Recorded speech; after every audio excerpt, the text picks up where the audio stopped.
First, learn to thrive, then repeat. In this episode, we're going to address the question, how do I make my money make more money? Because you're going to learn there's three sources of income. You at work, money at work, or charity. Which one would you prefer?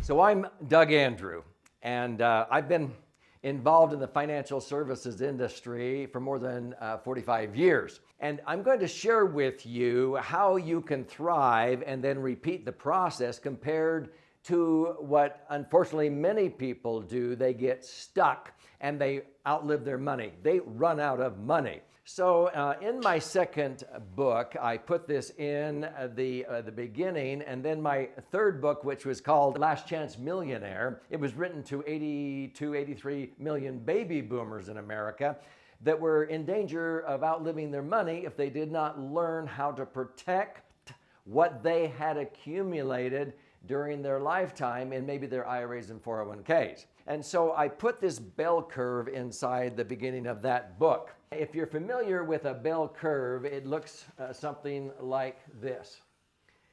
And I have discovered in the 45 plus years that I've been helping people accumulate wealth, or helping many people that were already millionaires, multimillionaires, billionaires. And this is what I discovered. There's a lot of people that start out in life and they are strivers, okay? Now, unfortunately, a lot of people get stuck right here. And I would define these as the masses. Maybe they have too much month left at the end of their money, their entire life. They borrow to consume. They never do learn how to save or live on less than what they earn. So they're always striving for financial success, but they're never able to achieve it because they keep spending everything. And when they get a raise, they always spend it on additional things, bigger houses, motorcycles, cars, and ATVs. And I'm not saying you shouldn't smell the roses as you go, but folks, there's a lot of people that get stuck here in the striver stage. Now, the next rung up here are the arrivers, okay? These are the people who begin to arrive at financial discipline. They learn to live on less than what they earn, and they sock away money. Most of these, though, are following the herd, and they put their money in traditional accounts like IRAs or 401ks in the market. And then they hit retirement and they outlive their money because of a problem I'm going to show you here, but mainly because now they have to pay tax. Inflation takes its toll. They outlive their money. But they begin to learn what I call the three marvels or miracles of wealth accumulation. Number one is they understand money grows better with compound interest. That's number one. Number two is if they can have tax advantaged savings, and most people only think of IRAs and 401ks. That's not the best tax advantaged savings by far.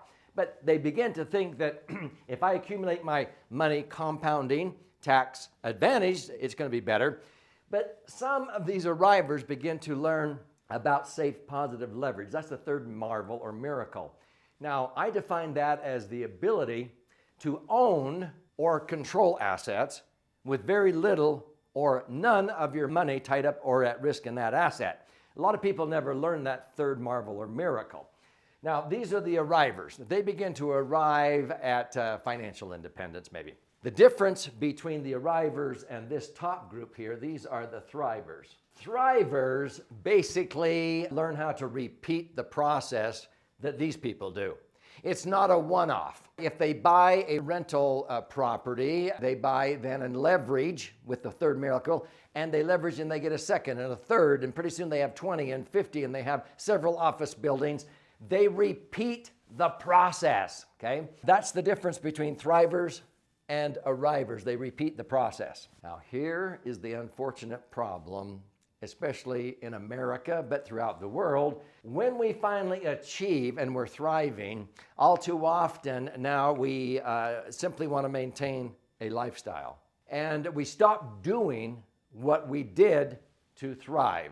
we stop repeating the process. We want to just sit back and clip our coupons. This is usually around retirement age. Now, I've never liked the word retire. Retire actually means put out of use. It came out in the Industrial Revolution when in the factories they would retire worn out equipment, get rid of it and put in new. They decided to retire worn out people. And unfortunately, when people were put out of use, the average life expectancy in America was only 7 years. Do you know a military retiree, if they lose a purpose when they are put out of use, the life expectancy was only 5 years. And so the whole Social Security system was designed around a life expectancy of 7 years when they started that. Oh, we're only going to have to pay out benefits for 7 years and then they'll be 6 feet under and we're done. Now people are living longer, running up healthcare costs, and that's why Social Security, they owe over $130 trillion in future Social Security Medicare benefits to the people they withheld it from. And if they stopped withholding from current workers, they would be bankrupt. They'd be broke in 9 months. When people hit this and they hunker down and they stop being in motion, they stop doing what they did to thrive, they get in a survival mindset. So we've got now people that are just hoping to survive. I hope I don't outlive my money. And when you stop being in motion and being productive, not only does your money run out, your health runs out, everything dives. And so this is why people end up just checking out, and they're the divers. So what do we have here? We have strivers, arrivers, thrivers, survivors, and divers. Where do you want to be? See, I want to be right there.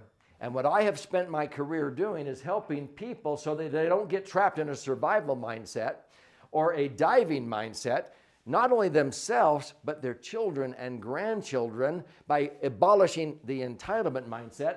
And I want to constantly have them arrive and thrive, and every generation just keeps going and building on the previous generation. Instead of most people, their money is gone, and if they have any left, they dump it on their kids. It ruins the kids. They sit back with an entitlement mindset, and it all disappears.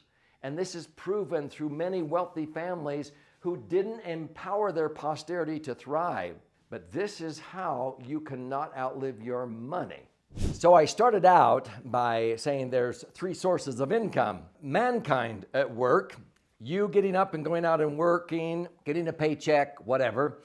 And then there's money at work, and then there's charity. Unfortunately, a lot of people almost go into the charity when they outlive their money. Well, by far, I would prefer my money at work, because money working to make more money works 24/7. I can't work 24/7. And if I have a setback and I lose my job, or I have a health issue, or I am affected out of things out of my control, like when the coronavirus shut down the entire economy, whatever it is, what we want to do is make sure that regardless of our ability to go out and work, our money is still working, earning interest and growing, and doing that not subject to the downturns in the market. So how does your money make more money? You need to learn the 3 marvels or miracles of the thrivers: compound interest, tax-free accumulation, tax-free compounding, and safe positive leverage, where you repeat the process. It's not a one-off, and you continue to leverage safely with liquidity and safety. You don't leverage without liquidity. That's stupidity. By doing that, you'll move from being an arriver to a thriver,